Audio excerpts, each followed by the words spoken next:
আমন্ত্রণ বিশ্ব বাংলায় আপনাদের সঙ্গে আছি আমি নাতাশা বৃষ্টি। শুরুতেই সংবাদ শিরোনাম। তীব্র তাপদাহ ও অসহনীয় গরমে মৃত হজ যাত্রীদের সংখ্যা বাড়ছে, সৌদি আরবে 1000 ছাড়িয়ে গেছে। ভিজিট ভিসায় কানাডায় যাওয়ার হার বাড়ছে, বাংলাদেশিদের পাচ্ছেন ওয়ার্ক পারমিটে ভিসা কনভার্টের সুযোগ, চলবে 2025 পর্যন্ত। এবং স্কলারশিপে পড়তে ইউরোপের সেরা দেশ বেলজিয়াম আইএলটিএস ছাড়াই ভর্তির সুযোগ দিচ্ছে কিছু বিশ্ববিদ্যালয়।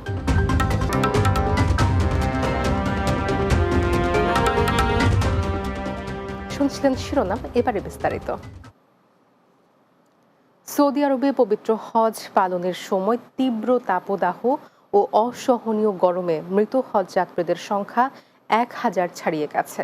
আবার অনেক হজযাত্রী নিখোঁজ হওয়ায় তাদের পরিবারের সদস্য এবং স্বজনরা উদ্বিগ্ন হয়ে পড়েছেন। এবারের হজের সময় প্রচণ্ড তাপপ্রবাহে বিপর্যস্ত হয়ে পড়েছেন সৌদিতে অবস্থানরত বিভিন্ন দেশের হজযাত্রীরা। পবিত্র মক্কা নগরীতে তাপমাত্রা রেকর্ড হয়েছে 51.8 ডিগ্রি সেলসিয়াস। এদিকে হজ করতে আসা অনেক হজযাত্রীকে খুঁজে না পেয়ে তাদের স্বজনরা হাসপাতালে খোঁজ নিতে শুরু করেন। অনেকেই সামাজিক মাধ্যমেও সাহায্য চেয়েছেন বলে জানা গেছে। চলতি বছর বিশ্বের বিভিন্ন দেশ থেকে 18 লাখ মানুষ হজের উদ্দেশ্যে সৌদি আরবে সফর করছেন। তবে এদের মধ্যে অধিকাংশই বয়স্ক এবং দুর্বল। সৌদিতে এবারের গ্রীষ্মের তাপমাত্রা অসহনীয় পর্যায়ে পৌঁছেছে, ফলে হজের বিভিন্ন আনুষ্ঠানিকতা পালন করতে গিয়ে প্রচণ্ড গরম এবং রোদের তাপে হজযাত্রীরা অসুস্থ হয়ে পড়েছেন। বৈধ উপায়ে রেমিটেন্স পাঠিয়ে অর্থনীতিতে অবদান রাখা ও আইনানুগ কাজের মাধ্যমে দেশের মর্যাদা বৃদ্ধির জন্য সৌদি আরবে প্রবাসী বাংলাদেশিদের অভিনন্দন জানিয়েছেন পররাষ্ট্রমন্ত্রী ডক্টর হাসান মাহমুদ। একই সঙ্গে প্রবাসীদের জন্য বিশেষ পেনশন স্কিম, অফশোর ব্যাংকিং ও প্রবাসে ব্যবসায় মালিকানা নিয়ে গুরুত্বপূর্ণ নির্দেশনা দিয়েছেন মন্ত্রী। সৌদি আরবে পবিত্র হজ পালন ও মহানবীর সাল্লাল্লাহু আলাইহি ওয়াসাল্লামের রওজা শরীফ জিয়ারত শেষে বৃহস্পতিবার সন্ধ্যায় মদিনার স্থানীয় একটি হোটেলে প্রবাসী বাংলাদেশিদের সঙ্গে মতবিনিময়কালে পররাষ্ট্রমন্ত্রী এই অভিনন্দন ও নির্দেশনা দেন। বাংলাদেশ আওয়ামী যুবলীগ মদিনা শাখার সভাপতি জহিরুল ইসলামের সভাপতিত্বে অনুষ্ঠানে উপস্থিত ছিলেন সৌদি আরবে নিযুক্ত বাংলাদেশের রাষ্ট্রদূত মোহাম্মদ জাবেদ পাটোয়ারি, জেদ্দায় নিযুক্ত কনসাল জেনারেল মোহাম্মদ নাজমুল হক ও স্থানীয় প্রবাসী বাংলাদেশিরা। ভিজিট ভিসাতে বাংলাদেশিদের কানাডাতে যাওয়ার হার ক্রমেই বাড়ছে। সম্প্রতি এসব ভিজিট ভিসাধারীদের ওয়ার্ক পারমিটে ভিসা কনভার্ট করার সুযোগ দিয়েছে দেশটির সরকার। তবে এসব ভিসাধারীদের কাজ করতে হবে রেগুলেটেড প্রফেশনের বাইরে। মাহমুদ রুবেলের প্রতিবেদনে বিস্তারিত।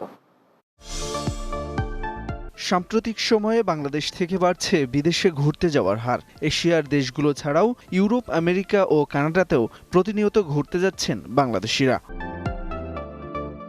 উন্নত দেশগুলোর মধ্যে কানাডাতে বর্তমানে ভিজিটর ভিসা পাচ্ছেন অনেক বাংলাদেশি। কেউ কেউ ফিরে আসলেও সেখানে থেকে যাচ্ছেন অনেকে। এসব ভিসাধারীদের ওয়ার্ক পারমিটে ভিসা কনভার্ট করার সুযোগ দিচ্ছে কানাডা সরকার। লিমিটেড টাইমের জন্য গভর্নমেন্ট একটা আইন করেছে, একটা পাবলিক পলিসি। সেই পলিসিটার আন্ডারে 2025 সালের ফেব্রুয়ারি পর্যন্ত কিন্তু এই সুযোগটা নিতে পারছেন। এসব বাংলাদেশিরা ভিসা পরিবর্তন করে ওয়ার্ক পারমিট পেলেও তারা রেগুলেটেড প্রফেশন অনুযায়ী কাজ করতে পারবেন না। বাংলাদেশ থেকে কানাডা আসলেন এবং তিনি কি অ্যাজ এ ডক্টর প্র্যাকটিস করতে পারবেন? Answer is no.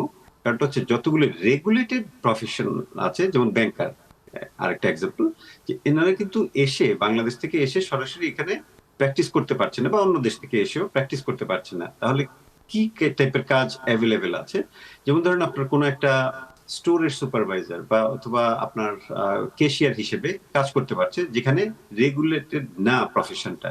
এই সুযোগ 2025 সালের ফেব্রুয়ারি পর্যন্ত থাকবে বলে জানিয়েছে কানাডা সরকার। Mahmud Rubel, Bangla TV news desk. বৃত্তি নিয়ে ইউরোপে পড়তে চাইলে শিক্ষার্থীদের জন্য বেলজিয়াম হতে পারে অন্যতম একটি দেশ। কারণ ইংরেজি দক্ষতা স্কিল আইএলটিএস ছাড়াই দেশটির বেশ কিছু বিশ্ববিদ্যালয়ে অধ্যয়নের সুযোগ দেওয়া হচ্ছে আন্তর্জাতিক শিক্ষার্থীদের। তাই ইউরোপের অন্যতম এই সুখী দেশটিতে উচ্চশিক্ষা অর্জনের স্বপ্ন দেখতেই পারেন বাংলাদেশিরাও। বিস্তারিত জানাচ্ছেন সর্দার রাজীব। বিশ্বের শীর্ষস্থানীয় শিক্ষা প্রতিষ্ঠানগুলোর মধ্যে বেলজিয়ামের বিশ্ববিদ্যালয়গুলো উচ্চশিক্ষা প্রদানের জন্য সুপরিচিত।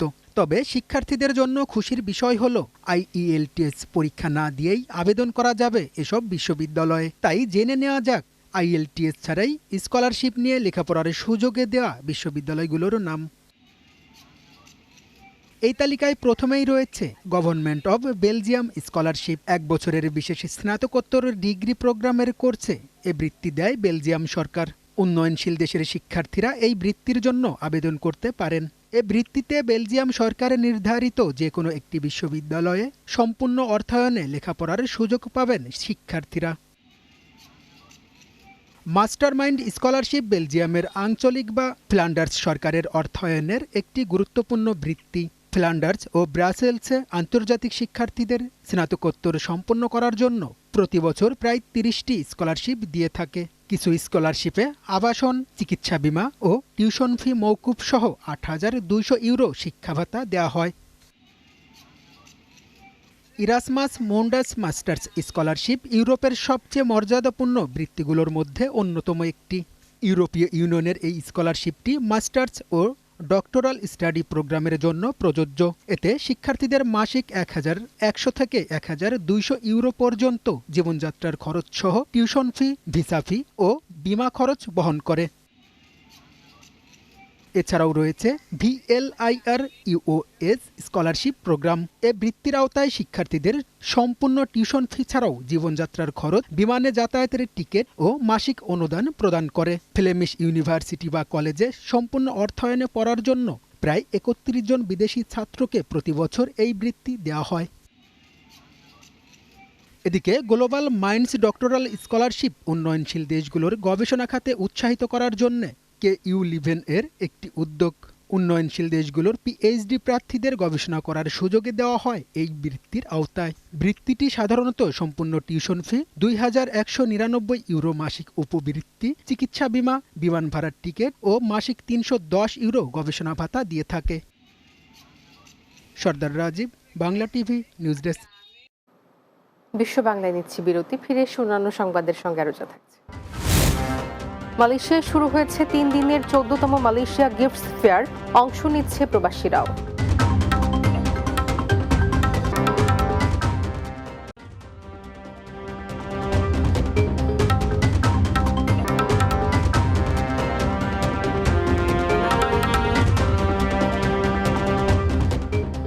বিশ্ব বাংলায় স্বাগত আরও একবার। মালয়েশিয়ার রাজধানী কুয়ালালামপুর কনভেনশন সেন্টারে শুরু হয়েছে 3 দিন ব্যাপী 14তম মালয়েশিয়া গিফটস ফেয়ার। মালয়েশিয়া প্রতিনিধি মোহাম্মদ আরিফুজ্জামান জানান, বাংলাদেশ সহ 7টি দেশের 283টি প্রতিষ্ঠান অংশগ্রহণ করছে এতে। রপ্তানি উন্নয়ন ব্যুরোর উদ্যোগে এবং মালয়েশিয়াস্থ বাংলাদেশ হাইকমিশনের তত্ত্বাবধানে বাংলাদেশের 6টি প্রতিষ্ঠান এই মেলায় অংশগ্রহণ করছে। গিফটস ফেয়ার এ বাংলাদেশের অংশগ্রহণের উদ্দেশ্য হল অপ্রচলিত পণ্যের তথা পাটজাত ও চামড়াজাত পণ্য, গৃহস্থালী ও কিচেনওয়্যার, নন ওভেন ব্যাগ এবং হস্তশিল্প পণ্য সামগ্রী মালয়েশিয়ায় রপ্তানির সুযোগ তৈরি করা। মেলায় অংশগ্রহণকারী বাংলাদেশি প্রতিষ্ঠানসমূহ হচ্ছে Kiam metal industries limited, Madina non woven fabrics, KMR craft, Sauda international, Taranga, women empowerment organisation Bangladesh এবং যৌথভাবে বাংলাদেশ হাইকমিশন এবং এক্সপোর্ট প্রমোশন ব্যুরো। ধর্মীয় ভাব, গাম্ভীর্য আর ত্যাগের মহিমায় উজ্জীবিত হয়ে আমিরাতেও উদযাপিত হয়েছে মুসলমানদের দ্বিতীয় বৃহত্তম ধর্মীয় উৎসব ঈদুল আজহা। আবুধাবি প্রতিনিধি ইমা আব্দুল মান্নান জানান, দেশজুড়ে ঈদুল আজহার নামাজ হয় সকাল 5:40 নামাজ শেষে প্রবাসীরা একে অন্যের সাথে কোলাকুলি এবং ঈদ শুভেচ্ছা বিনিময় করেন।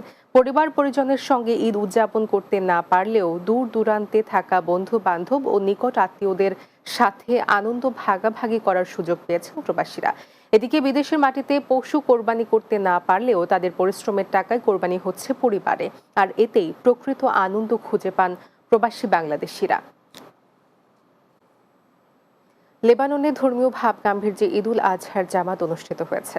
সালোমি এলাকায় স্থানীয় একটি মাঠে আলোর পথ ইসলামী সংগঠনের উদ্যোগে এই ঈদ জামাতে অংশ নেন মুসল্লিরা। লেবানন থেকে বাবু সাহা জানান, হাফেজ আব্দুল মতিনের ইমামতিতে প্রায় শতাধিক বাংলাদেশি জামাতে অংশ নিয়ে ঈদের নামাজ আদায় করেন। নামাজ শেষে বিশেষ মুনাজাতে মুসলিম উম্মাহ সহ দেশ ও জাতির কল্যাণ, সুখ, শান্তি ও সমৃদ্ধি কামনা এবং ফিলিস্তিনের নির্যাতিত গাজাবাসীর জন্য দোয়া করা হয়। পরে মুসল্লিরা পরস্পর কোলাকুলি করে ঈদের শুভেচ্ছা বিনিময় করেন। ঈদের জামাতকে সুষ্ঠু ও সুন্দরভাবে সম্পন্ন করতে সার্বিকভাবে সহযোগিতা করেন রফিকুল ইসলাম, রমজান, জাকির হোসেন, ফয়সাল ভুইয়া ও ইমরান। শেষ করব বিশ্ব বাংলা, যাওয়ার আগে শিরোনামগুলো জানিয়ে দিচ্ছি আরও একবার। তীব্র তাপদাহ ও অসহনীয় গরমে মৃত হজ যাত্রীদের সংখ্যা বাড়ছে, সৌদি আরবে 1000 ছাড়িয়ে গেছে। ভিজিট ভিসায় কানাডায় যাওয়ার হার বাড়ছে বাংলাদেশিদের, পাচ্ছেন ওয়ার্ক পারমিটে ভিসা কনভার্টের সুযোগ, চলবে 2025 পর্যন্ত। স্কলারশিপে পড়তে ইউরোপের সেরা দেশ বেলজিয়াম, IELTS ছাড়াই ভর্তির সুযোগ দিচ্ছে কিছু বিশ্ববিদ্যালয়। এবং মালয়েশিয়ায় শুরু হয়েছে 3 দিনের 14তম মালয়েশিয়া গিফটস ফেয়ার, অংশ নিচ্ছে প্রবাসীরাও।